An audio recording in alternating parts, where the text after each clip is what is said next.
qui est notre lampe. C'est la lampe à nos pieds, une lumière sur notre sentier.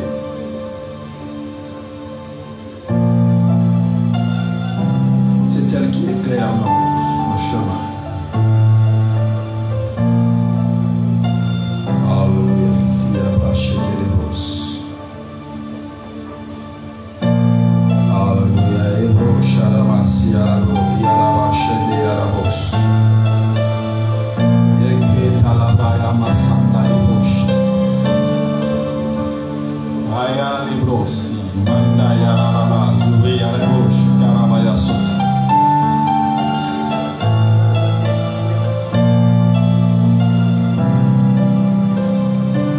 Donne-nous de la lumière ce matin, Seigneur.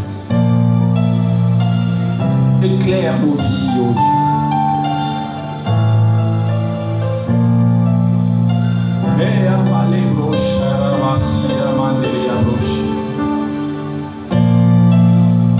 Nous avons besoin de toi, cher Saint-Esprit, pour comprendre, pour saisir les choses qui sont dites dans ces lieux.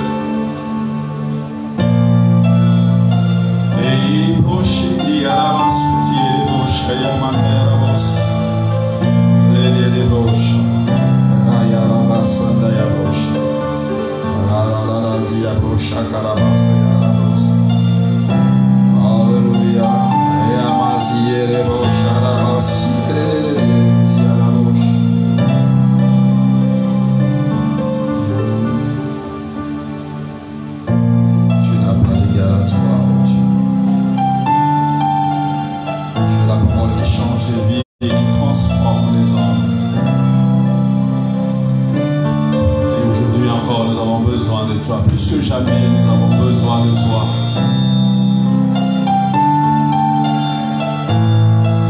Éclaire nos chemins, oh Dieu.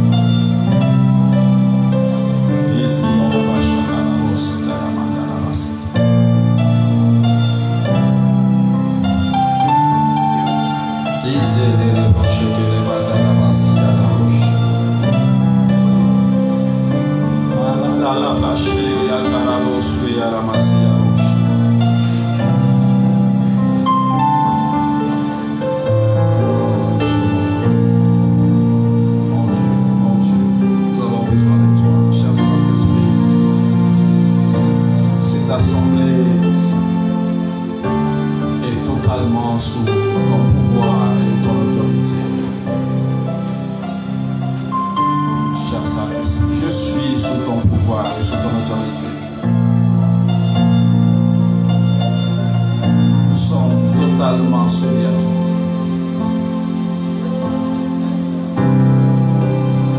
Nous sommes là, cher Saint-Esprit.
Yeah.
fais-le bien, fais-le bien. Acclame le Seigneur de la bonne manière. Acclame-le comme il faut. Alléluia. Alléluia. Les acclamations sont quand même utiles. Alléluia. Il mérite amplement plus que ça, plus de joie. Alléluia. Jésus, Jésus, Jésus. Gloire au Seigneur, gloire à Dieu. Gloire à celui qui est assis sur le trône à toujours et à perpétuité. Gloire soit rendue au Seigneur. Alléluia. Amen. Gloire à Dieu. Que le Seigneur soit béni. Que Dieu soit loué. C'est beau de prêcher sur la chair. Hein? Ça nous manquait, ça faisait longtemps. Que Dieu soit béni.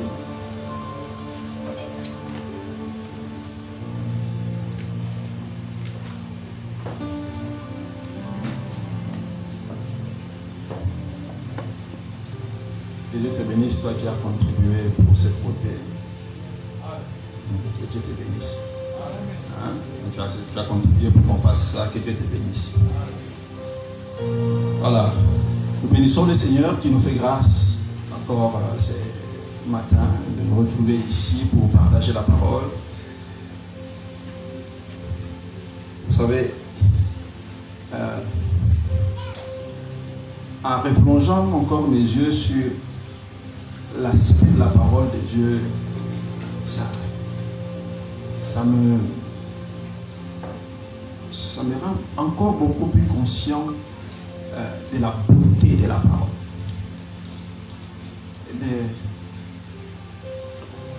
Il y a des choses que nous regardons un peu chaque jour et puis nous en sommes arrivés au niveau de nous habituer, tout simplement. Et vous savez, l'habitude tue la beauté des choses. Quand on commence à trop s'habituer à des choses, on nous tue la beauté. C'est comme ça que vous allez voir quand les couples s'habituent beaucoup, ils tuent la beauté même de l'amour. Mais quand tu replonges tes yeux dedans, tu te rends compte vraiment que c'est merveilleux la parole de Dieu. C'est merveilleux la parole de Dieu. Il n'y a rien de plus beau que la parole. Rien de plus beau.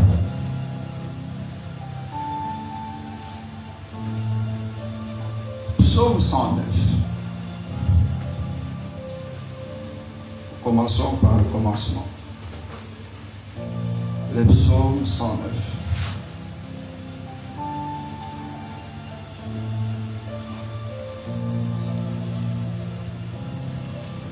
« 119, je voulais dire, excusez-moi, c'est 119. À son verset 105.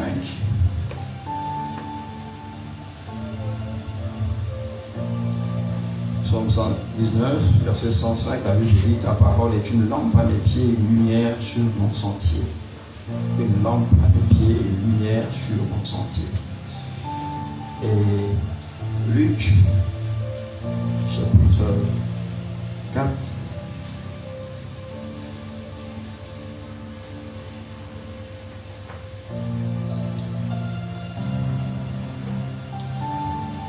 Verset 1er, la Bible dit: Jésus, rempli du Saint-Esprit, revint du Jourdain et fut conduit par l'Esprit dans le désert. Okay. Et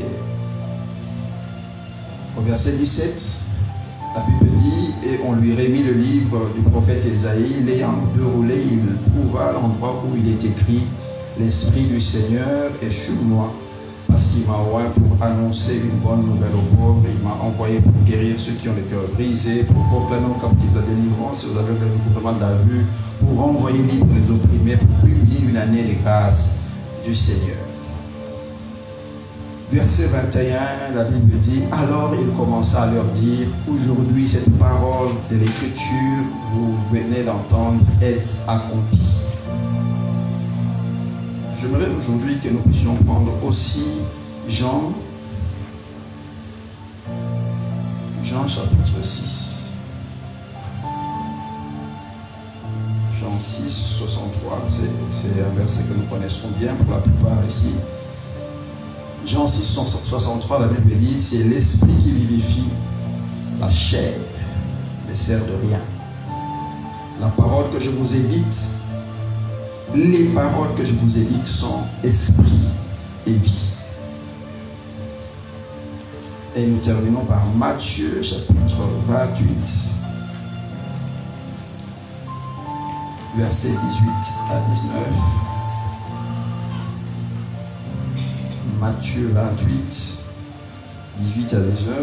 Jésus s'étant approché leur parla ainsi. Tout pouvoir m'a été donné dans le ciel et sur la terre. Allez, faites de toutes les nations des disciples, les baptisant au nom du Père, du Fils et du Saint-Esprit. Enseignez-leur, ainsi de suite. Amen, amen, amen. Alléluia. Nous bénissons le Seigneur qui nous a fait grâce d'avoir partagé cette parole et nous rendons grâce à Dieu pour cela. Et nous disons merci à notre pasteur principal, le pasteur Paulin, pour la confiance qu'il nous donne de nous mettre à cette chair pour prêcher la parole de Dieu. En fait, je ne sais pas si depuis que vous êtes là, depuis que vous m'avez vu ici, vous me voyez embarrassé. En fait, mon embarras, c'est que j'ai tellement d'informations dans ma tête. Tellement de choses que j'aimerais bien dire, mais je me rends compte que mon temps est très réduit. Mais il faut que je dise quelque chose qui va te permettre de fonctionner déjà. Je veux le plus possible enlever les théories pour que tu aies quelque chose de beaucoup très pratique ce matin. Et je suis en train de parler de la parole, la lumière pour une vie. Le psalmiste dit, ta parole est une lampe à mes pieds et une lumière sur mon sentier. Est une lampe à mes pieds. Et je disais ici mercredi que si le psalmiste le dit, c'est que s'il dit que c'est une lampe à mes pieds, une lumière sur mon sentier, c'est-à-dire que si nous sommes devant un homme qui n'est pas statique, nous sommes devant un homme qui se déplace, qui va d'un point à un autre point. Quelqu'un qui est statique, pas quelqu'un qui reste au même endroit. Parce que celui qui est au même endroit n'a pas besoin de lumière en réalité. C'est pour cela que quand tu dors, tu éteins la lumière. Alléluia. Alléluia. Alléluia. Amen. C'est pour cela que quand nous dormons, nous avons tendance à éteindre la lumière. Parce que là, nous sommes statiques, nous sommes au même endroit, nous sommes couchés, nous sommes au repos. On a envie de ne rien faire. La seule chose qu'il nous reste à faire, c'est de dormir. Donc, le psalmiste dit, c'est une lampe à mes pieds parce qu'il était dans une dynamique d'évolution. Il était dans une dynamique de déplacement d'un point A à un point B. Et nous devons comprendre, la première chose que je veux que tu comprennes bien, c'est que la vie est une dynamique de déplacement d'un point A à la naissance vers un point C, un point B plutôt. Mais le point B, c'est la destinée. Alléluia. Le point B, c'est la destinée. Mais le point B, en réalité, il n'y a qu'une seule personne qui connaît le point B. Même celui qui marche ne connaît pas le point B. Celui qui connaît le point B, c'est celui-là qui a donné naissance à ta personne. C'est le Seigneur qui t'a créé, qui connaît le point B. Toi, tu connais là où tu es né. C'est là où tu es né. Tu peux même connaître la route d'où tu viens. Mais le point B, là où tu es en train d'aller, il n'y a que Dieu qui le sait. Il n'y a que lui qui le sait. Et la vie, c'est justement cette dynamique de déplacement entre un point A vers ce point B qui est notre destinée. Et on est en train de parler de la parole de Dieu. Et j'ai dit que c'est Dieu qui justement connaît le point B, le point où se trouve ta destinée. C'est-à-dire que si je veux atteindre la destinée, je dois nécessairement entendre le Dieu qui a fait cette destinée-là, qui connaît cette destinée. Je dois écouter ce Dieu-là. Mais le problème ici, c'est que Dieu ne connaît pas seulement le point B, mais Dieu est aussi celui qui connaît le chemin qui amène au point B. Parce que tu es d'accord avec moi que tu peux ou ne pas savoir où un rendez-vous va t'amener, mais tu connais quand même le lieu de rendez-vous. C'est-à-dire que on te dit non, tu peux être en train de parler avec quelqu'un, non, écoute, on aura un rendez-vous, je vais t'appeler à un certain moment, on va se rencontrer à un certain lieu. Je vais t'appeler, je te dirai quoi. Tu ne sais pas où. Parce que c'est la personne qui sait là où va t'inviter. Elle va t'inviter. Et finalement, quand il t'appelle, il te dit, bon, écoute, on se retrouve à Pullman. Qui ne connaît pas Pullman ici? En tout cas, la plupart du monde ici, bon, grand hôtel, on va l'appeler. Parce que tout le monde ici connaît Pullman. Je ne connaissais pas avant. Parce que la personne ne m'avait pas dit.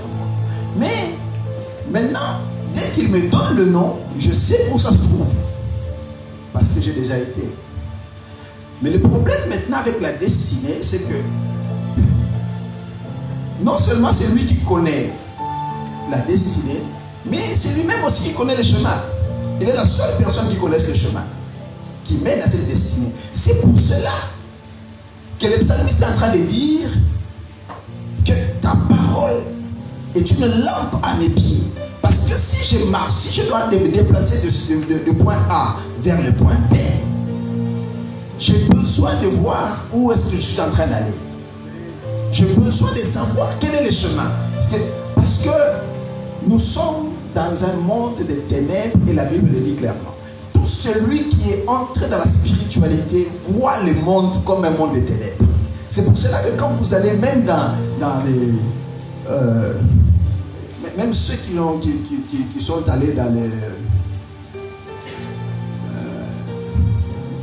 loges, dans le cultisme, tous sont d'accord sur une chose. Ils cherchent la lumière. Parce que le monde est dans les ténèbres. Parce qu'il y a tellement de choses que le monde ne connaît pas. Il y a tellement de choses qui sont réelles mais que le monde ne voit pas. Que ceux qui sont des hommes seulement, des hommes simples, ils ne voient pas ça. Ils ne connaissent pas ça. Et le psalmiste dit, tu as une lampe, une lumière sur mon sentier. Je suis en train de prendre une route. Et cette route, pour que je puisse y marcher, j'ai besoin de ta lumière.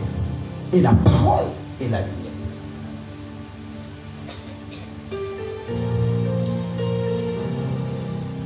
Et il est important que tu comprennes que ta vitesse dépend de la lumière que tu as.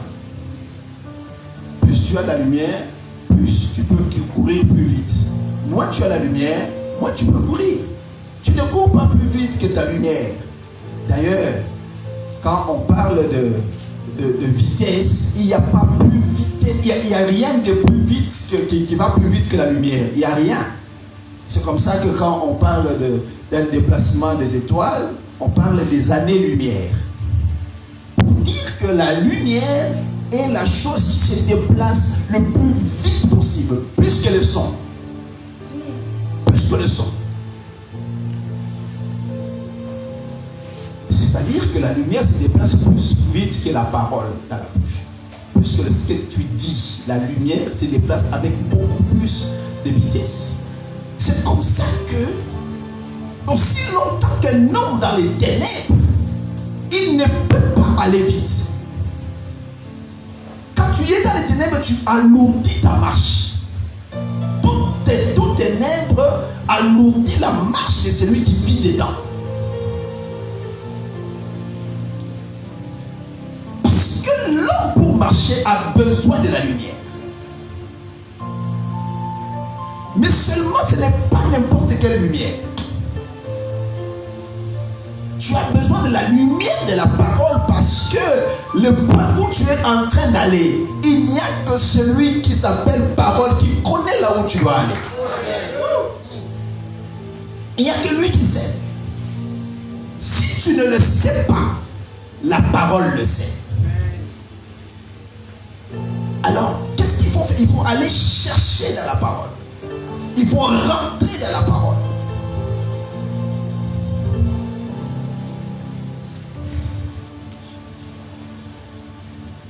Bien aimé, je disais que j'avais beaucoup d'informations dans ma tête ici. Il faut vraiment que j'avance ça dans ma tête.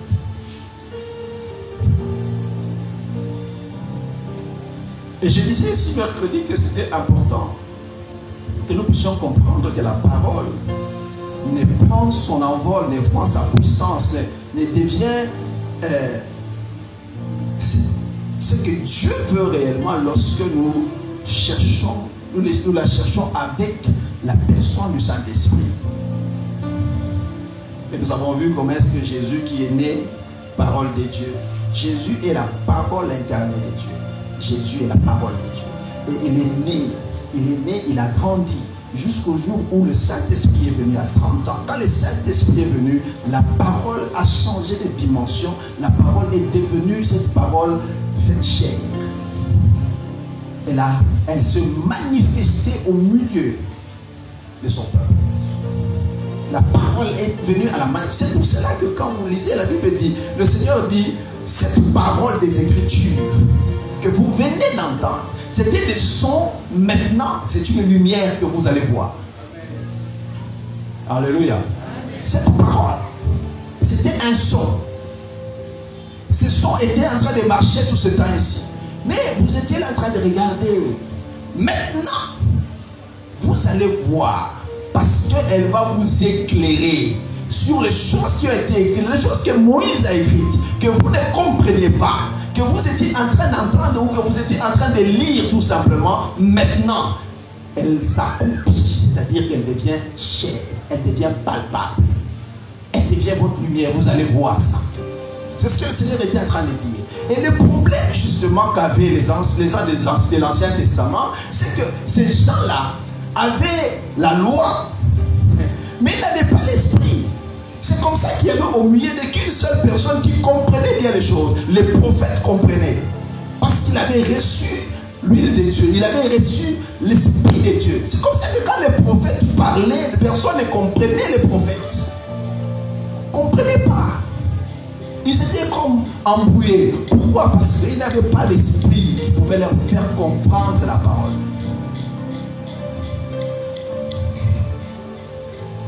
Alléluia. C'était la faiblesse de l'Ancien Testament. Des gens qui étaient toujours dépassés par ce que je le Seigneur, par la parole de Dieu. Ils étaient toujours dépassés par tout ce qui se disait, par la loi elle-même. Les dépassés, ils ne comprenaient pas. Parce que l'esprit n'était pas là.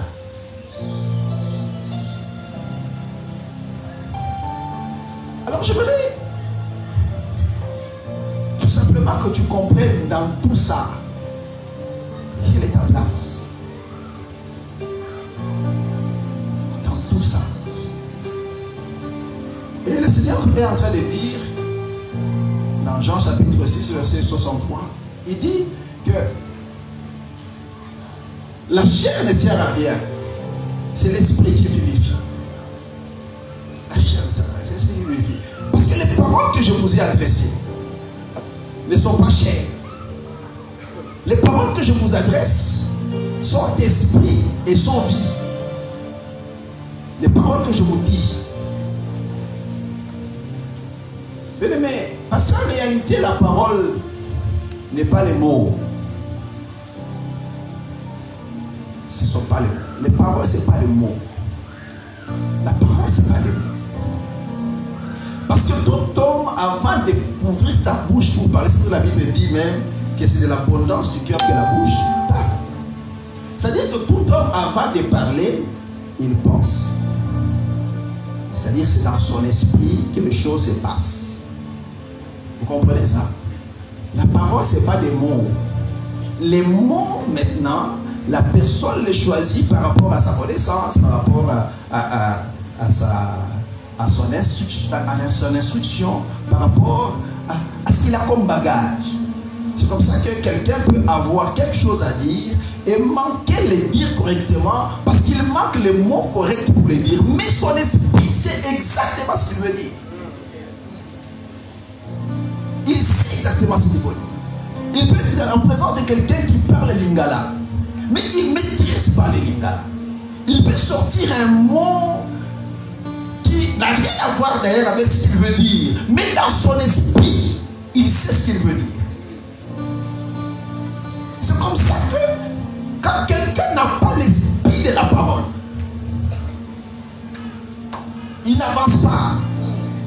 Il reste dans la lettre. Il devient légaliste. Il n'avance pas. Sa vie est bloquée quelque part. Parce qu'il manque en lui l'esprit qui a derrière la parole.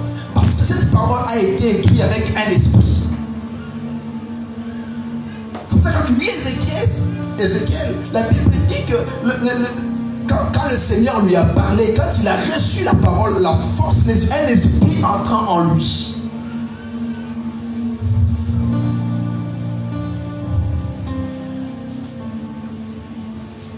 Vous pensez comment on fait? Comment font les sorciers pour ensorceler les gens? Ils ouvrent la bouche, ils parlent. Est-ce que c'est des mots? Ce n'est pas un problème de mots. C'est l'esprit qui a derrière les mots qu'il dit. Quand il dit ça, toi tu entends les mots. Oui, ça c'est fait, ça c'est fait. Est-ce que l'esprit qui est en toi a le pouvoir de contrer l'esprit qui t'a parlé? C'est ça le problème. Et quand l'église ne comprend pas ça, l'église n'est pas efficace. L'église doit aller contracter l'esprit de la parole. La parole a un esprit. Chaque parole que Dieu nous adresse a un esprit derrière elle. Et elle amène quelque chose dans la vie de celui qui l'entend. Et quand tu contractes l'esprit, tu contractes la vie de la parole. Si tu n'as pas contracté l'esprit de la parole, la vie de la parole ne vient pas. La vie de la parole vient avec l'esprit de la parole.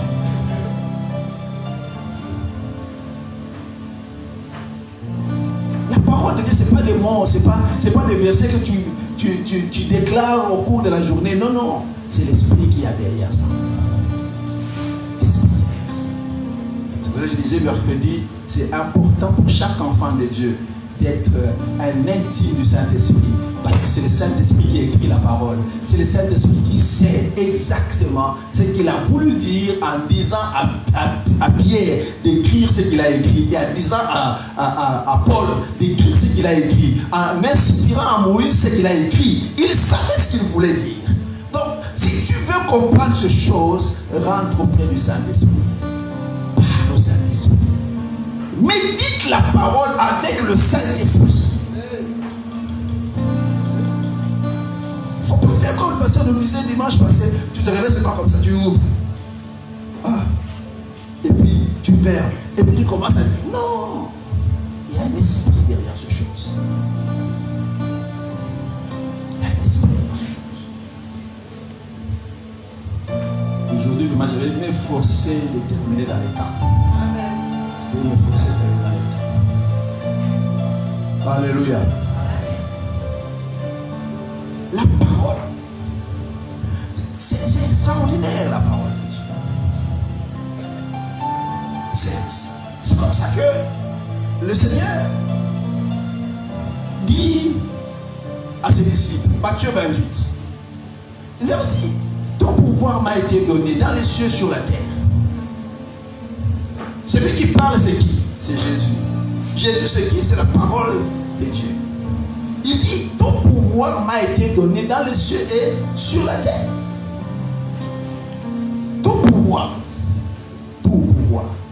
Il n'a pas dit quelques pouvoirs m'ont été donnés. Il a dit tout pouvoir. C'est-à-dire que la parole a tout pouvoir. La parole de Dieu.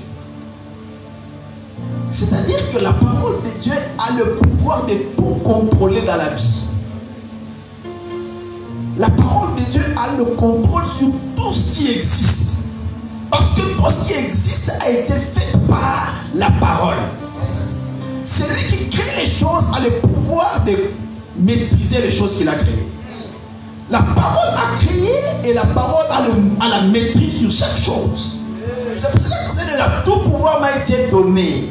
J'ai reçu le pouvoir. Jésus est la parole. La parole faite chair. Tout pouvoir m'a été donné. C'est comme ça que, même aussi longtemps que Jésus n'avait pas donné sa vie, personne n'a osé lever sa main sur Jésus. Personne n'a osé lever la main sur Jésus. Il dit, ma vie, je la donne. On ne me la prend pas. On ne m'arrache pas ce qui est à moi. Quand je veux, je la donne.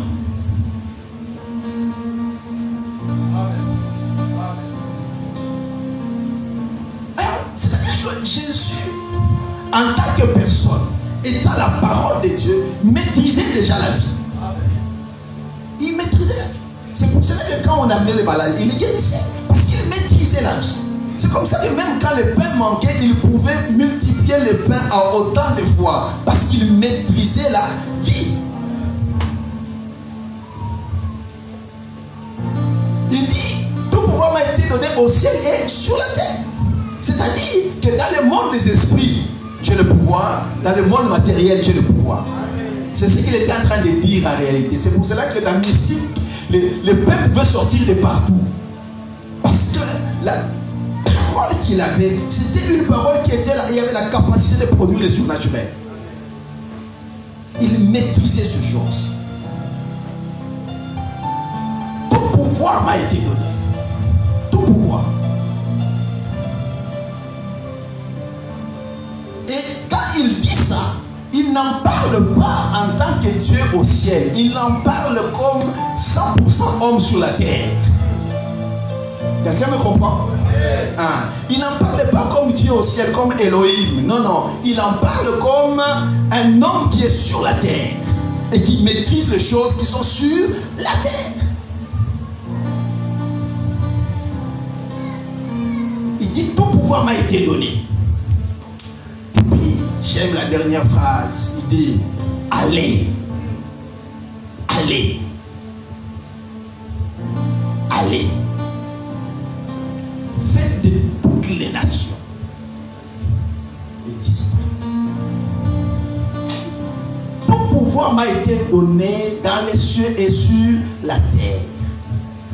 Je possède le pouvoir. Voilà ce que je vais faire. Moi, je vais partir. Voilà ce que je vais faire. Je vous donne le pouvoir. Ce que j'ai, c'est ce que je vous donne. Tout pouvoir t'a été donné. Amen. Et ce pouvoir, c'est dans la parole.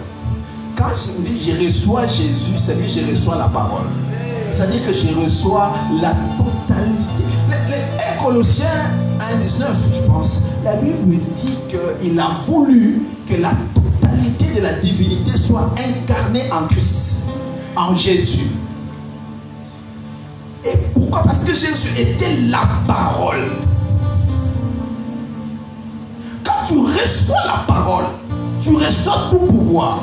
Tu reçois la totalité de la divinité. La totalité de la divinité. Tu la reçois. Et c'est cela qui devient une lumière qui commence à façonner ta vie. Ta vie devient ça. Et en réalité, j'aimerais que tu comprennes, bien-aimé, que lorsque le Seigneur est en train de partir, il dit allez et faites de toutes les nations disciples. C'est-à-dire, en d'autres termes, faites exactement ce que moi j'ai fait. Moi qui? Moi la parole faite chair.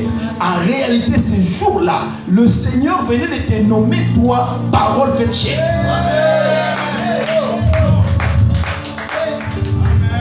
Est-ce que tu as compris? Non, tu ne m'as pas bien compris. Tu sais que ce jour-là, ce qui s'est passé. Quand le Seigneur dit ça, il vient de dire une chose. Je laisse ces choses ici sur la terre. Je n'aurai plus le temps de faire quoi que ce soit. C'est pour cela qu'il dit, encore quand vous lisez dans le chant toujours, il dit, chapitre 14, il dit, vous ferez les choses que j'ai faites. Vous en ferez même de plus grandes. Pourquoi? Parce que vous êtes maintenant la parole incarnée de Dieu. Vous êtes la parole faite chair. Bien-aimés, nous sommes sur la terre, Jésus n'est plus sur la terre. La parole faite chair aujourd'hui, c'est toi. C'est pour cela que Paul pouvait dire, vous êtes vraiment, vous êtes la lettre du Christ.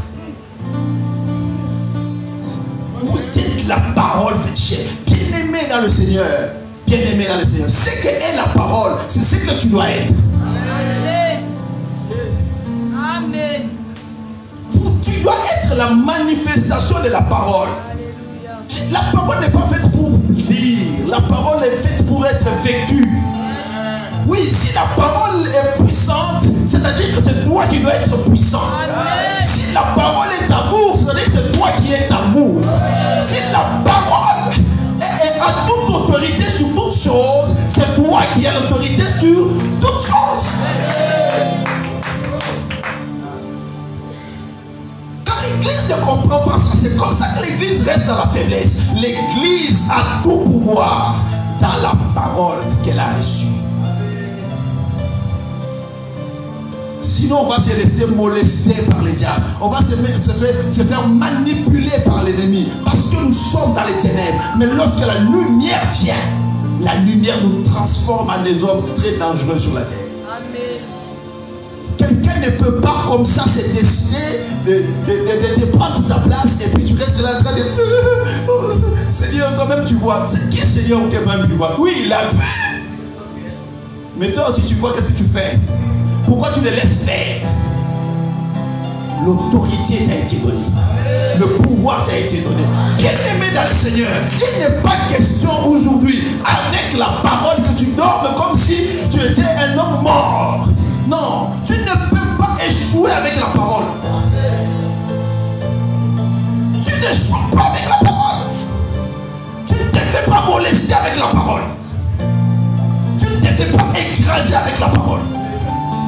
Les démons n'entrent pas dans ta maison, jouent comme ils veulent avec la parole. C'est quelle parole que tu as reçue?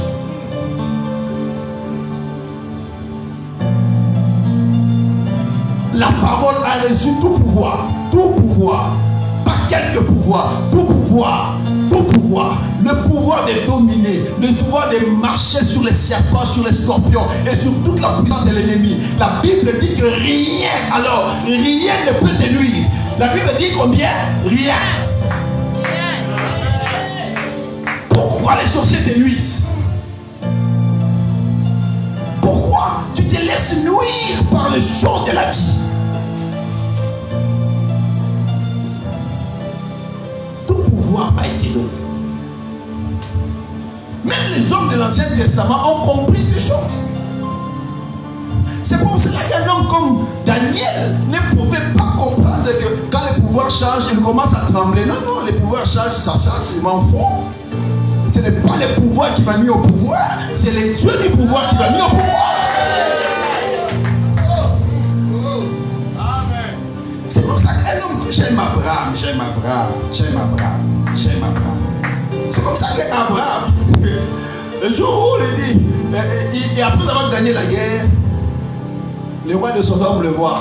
Il dit, bon, Abraham, tu as gagné la guerre, c'est bien. Donne-moi tous les hommes, ramène-moi tous les hommes. Prends pour toi tout ce que tu as reçu là, tout ce qu'il y a comme butin.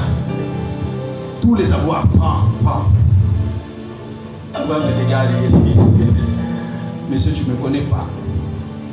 Moi, je vais prendre ça. Je ne prendrai pas. Je ne vais pas prendre. Pour que tu dises demain que toi, tu m'as enrichi. Personne ne peut enrichir Abraham. Parce que Abraham connaissait son Dieu.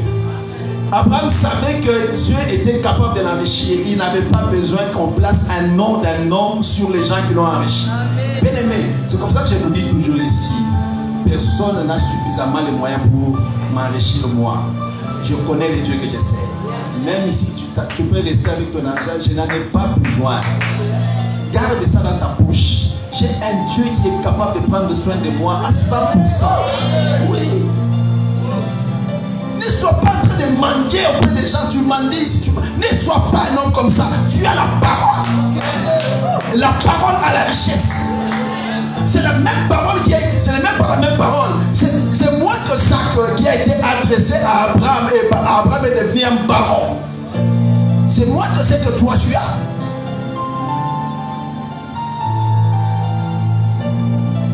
C'est la même parole qui a été donnée à Moïse qui a fait tomber toute l'Égypte.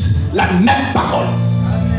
C'est pour cela que toi, la parole qui t'a été adressée, je t'ai dit, a le pouvoir de faire tomber toute la sorcellerie de ta famille. Oui, toute la sorcellerie. Pas quelques sorcelleries. Toute la sorcellerie de la famille peut tomber avec la parole qui t'a été adressée. Toute la sorcellerie. J'ai dit bien toute la sorcellerie.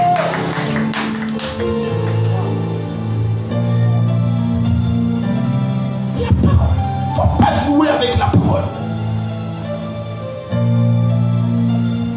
C'est comme ça que le Seigneur était scandalisé. Mais vous êtes là en train de dire nous la parole, la parole, la parole. Mais vous reniez même ce qui fait la force de la parole. Vous en reniez la parole. Vous n'en connaissez pas la quintessence. Vous ne comprenez rien en réalité. Parce que vous êtes attaché au mot. La parole, c'est pas les mots.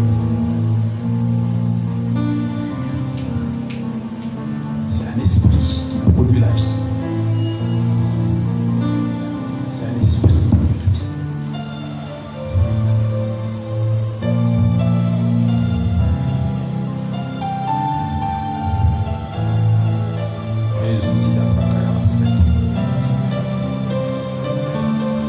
J'aimerais que tu comprennes ces choses.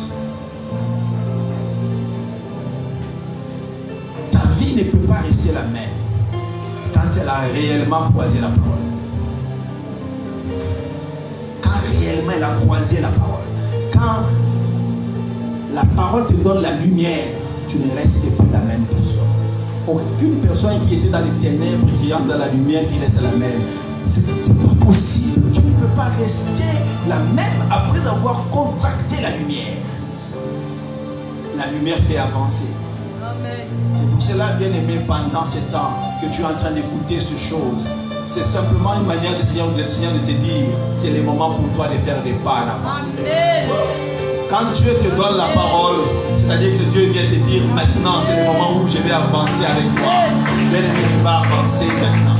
J'ai dit que tu vas faire des pas, tu vas faire des pas. Chaque fois que tu recevras une lumière, les pas vont commencer à se faire. Tu vas avancer de 5, 10 pas. Non, tu vas avancer de 100 pas. Tu ne seras plus dans la même dimension. Bien aimé, tu vas avancer. La parole est faite pour qu'on avance. Tu ne peux pas rester au même endroit après avoir reçu la parole de la vie.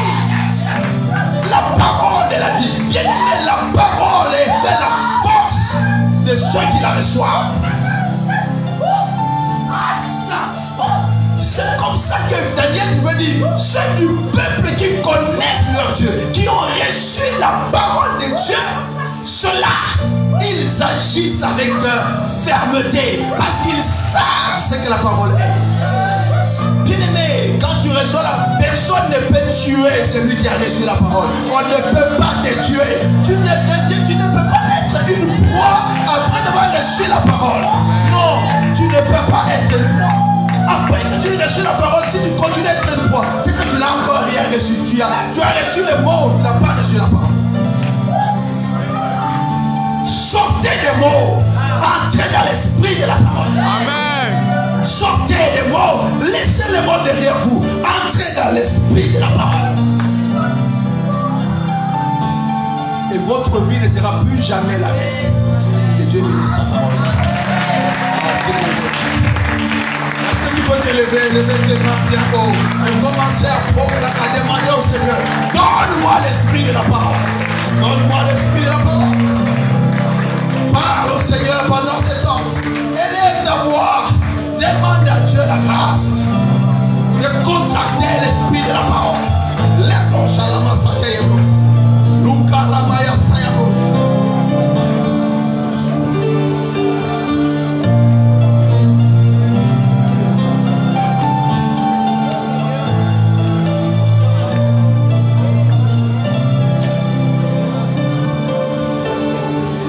Nous avons ainsi prié, acclamant la parole de Dieu, la parole suprême, la parole créatrice, la parole de domination, la parole royale qui nous fait régner. Gloire à Dieu, gloire à Dieu, gloire à Dieu. Que le Seigneur bénisse son serviteur. Amen. C'est le temps des offrandes. C'est le temps de bénédiction. Bien-aimés, nous bénissons le Seigneur parce que nous devons dominer, nous devons régner. C'est un très grand mois. Sans plus tarder, nous prenons nos Bibles dans Genèse 18, versets 1 à 10. Nous allons lire en kangourou, c'est-à-dire en sautant des versets. La Bible dit ceci. L'Éternel lui apparut parmi les chênes de Mamré, comme il était assis à l'entrée de sa tente, pendant la chaleur du jour. Il leva les yeux et regarda, et voici 3 hommes étaient debout près de lui. Quand il les vit, il courut au-devant d'eux depuis l'entrée de sa tente et se prosterna en terre. Et il dit, Seigneur, si j'ai trouvé grâce à tes yeux, ne passe point, je te prie, loin de ton serviteur. Permettez qu'on apporte un peu d'eau pour laver les pieds et reposez-vous sous cet arbre. Verset 5, j'irai prendre un morceau de pain pour fortifier votre cœur, après quoi vous continuerez votre route de votre serviteur. Il répondit, fais comme tu l'as dit. Verset 10, l'un d'eux dit, je reviendrai vers toi à cette même époque, et voici Sarah, ta femme aura un fils. Sarah écoutait à l'entrée de la tente qui était derrière lui. Nous prenons Matthieu chapitre 25, versets 31 à 40, comme nous disons, nous allons sauter les versets. Matthieu 25.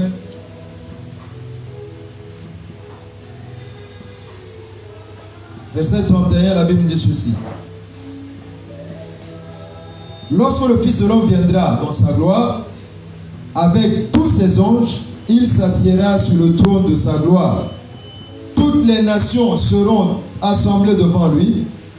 Il séparera les uns d'avec les autres, comme le berger sépare les brebis d'avec les boucs. Et il mettra les brebis à sa droite et les boucs à sa gauche. Alors le roi dira à ceux qui seront à sa droite, venez, vous qui êtes bénis de mon Père, prenez possession du royaume qui vous a été préparé dès la fondation du monde. On va au verset 37. Les justes lui répondront, Seigneur, quand avons-nous vu avoir faim et t'avons-nous donné à manger, ou avoir soif et t'avons-nous donné à boire? Quand avons-nous vu étranger et t'avons-nous recueilli, ou nu et t'avons-nous vêtu? Quand avons-nous vu malade ou en prison et sommes-nous allés vers toi? Et le roi leur répondra, je vous le dis en vérité, toutes les fois que vous avez fait ces choses à l'un de ces plus petits de mes frères, c'est à moi que vous les avez faites, parole du Seigneur. Amen. Alléluia.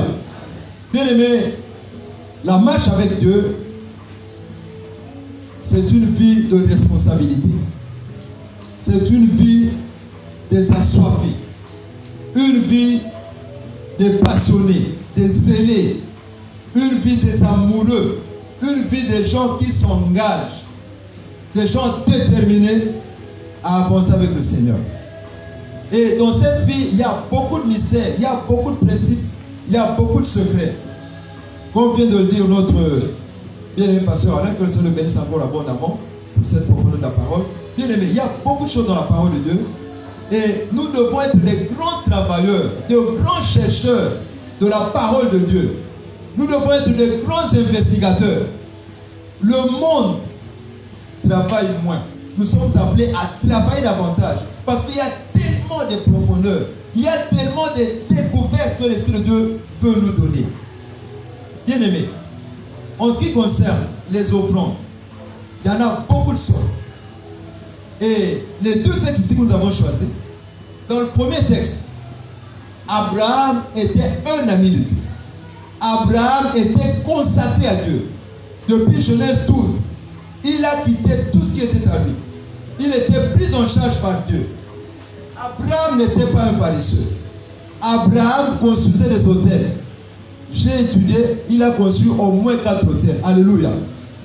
Alléluia. Au moins 4 hôtels. Abraham donnait ou payait sa dîme. Abraham. Mais ici, nous voulons parler de la puissance cachée dans les offrandes d'amour et les aumônes. Parce que l'Église semble distraite. Si nous avons cité Abraham, pourquoi? C'est parce qu'il était bien avec Dieu, Dieu lui apparaissait, il parlait avec Dieu, il donnait ses dîmes. Mais Abraham donnait aussi au service. Lui qui parlait avec Dieu, lui qui était déjà en alliance avec Dieu. Abraham, il a vu des gens passer, des serviteurs de Dieu, il a couru, il s'est emplacé, un vieux, mais il a couru pour recevoir ces gens-là chez lui. Bien aimé, la loi de l'hospitalité, la loi de la libéralité, c'est très important dans la vie chrétienne. Et vous savez, ce n'était pas sa consécration qui a fait qu'Isaac vienne. Ce n'était pas ces hôtels qui ont fait qu'Isaac vienne. Ce n'était pas sa dîme non plus qu'il a donné dans Genèse 14. Mais c'est l'offrande d'amour là, l'accueil qu'il a fait dans Genèse 18, qui a entraîné l'accomplissement de la promesse qu'il avait attendue depuis 24 ans. Alléluia. Alléluia. La puissance cachée dans les offrandes d'amour. L'Église semble négligente. Ah, moi je donne mes dîmes, j'ai donné mes prémices, mais pourquoi j'ai tel problème? Bien aimé, éveillons-nous et réveillons-nous. Alors, le Christ, il dit à la fin, il va s'asseoir, il viendra dans sa gloire avec tous ses anges. Il va s'asseoir sur le trône. Et il y aura des brebis et il y aura des boucs. Alléluia. Donc dans l'église, ceux qui ont eu à donner à manger, à visiter les malades, les prisonniers, ceux qui ont eu à nourrir, bien aimés, c'était les bénis de Dieu. C'est juste là, les bénis de Dieu. Mais les enfants de Dieu qui étaient négligents, qui n'ont pas reconnu quand Dieu les visitait sous forme de simples serviteurs ou de pauvres, ils ont raté. Église, réveillons-nous. C'est vrai, nous visitons les malades, nous visitons les prisonniers, nous aidons les autres, changeons notre façon de voir les choses. Quand un frère passe à côté de toi, une soeur, ce n'est pas un hasard. Alléluia. Abraham a vu des gens, il dit, c'est pour ça que vous êtes passé à côté de votre serviteur. Bien aimé, nous voulons être grands. Réveillons-nous avec les offrandes d'amour, avec les actions, avec les aumônes, outre les prémices, les dîmes et les autres offrandes. Amen. Et je crois que la gloire de Dieu se manifestera davantage. Que le Seigneur bénisse chacune et chacun. Je crois que dans notre église, vraiment, ça va être terrible. Alors, si vous êtes là avec votre dîme ou action de grâce ou vos prémices, levez-vous là où vous êtes.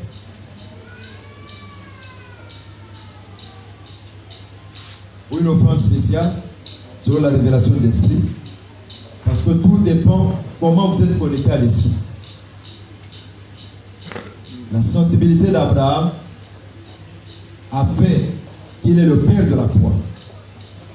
Que la paresse et la distraction quittent nos vies. Ce que nous donnons, ça compte.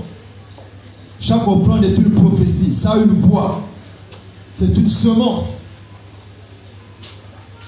Levez cela. Père, nous te rendons grâce pour ces dîmes, prémices ou offrandes spéciales que tes bien-aimés ont porté devant toi. Toi, le Dieu d'Abraham, toi, le Dieu des alliances, souviens-toi de chacune et de chacun au nom de Jésus-Christ. Je reçois cela au nom de Jésus-Christ. Je reçois cela au nom de Jésus-Christ. Je reçois cela au nom de Jésus-Christ. Je reçois cela au nom de Jésus-Christ. Je reçois cela au nom de Jésus-Christ. Je reçois cela au nom de Jésus-Christ.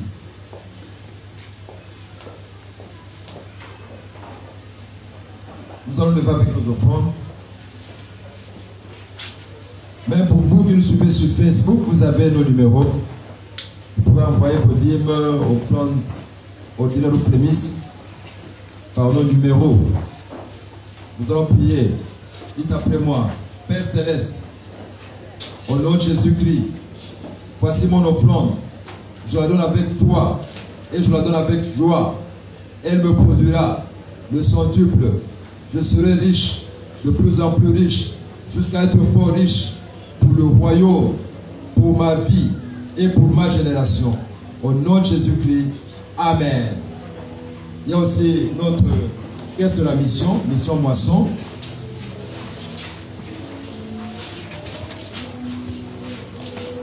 Mission moisson.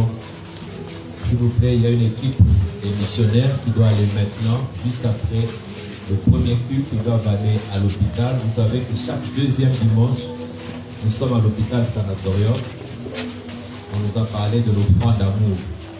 Vraiment, je voudrais que chacun pense à cela. Tu mets ton offrande, mais aussi donne l'offrande d'amour, parce qu'il y a des malades qui attendent là-bas. L'équipe va quitter tout à l'heure, là, dans 5-10 minutes. Ils doivent aller là-bas prier pour les malades, leur apporter quelque chose. Pense à la caisse de la mission. Dimanche passé, nous étions à les Mélémé. Donc, tu dois savoir ça. Tu dois savoir ça. Je tiens à rappeler à l'église, bien aimé, je bénis le Seigneur pour ce qui a été dit par le pasteur. Aimer, offrande d'amour, c'est très important. Jésus a surpris les gens en disant, quand j'étais à l'hôpital, vous m'avez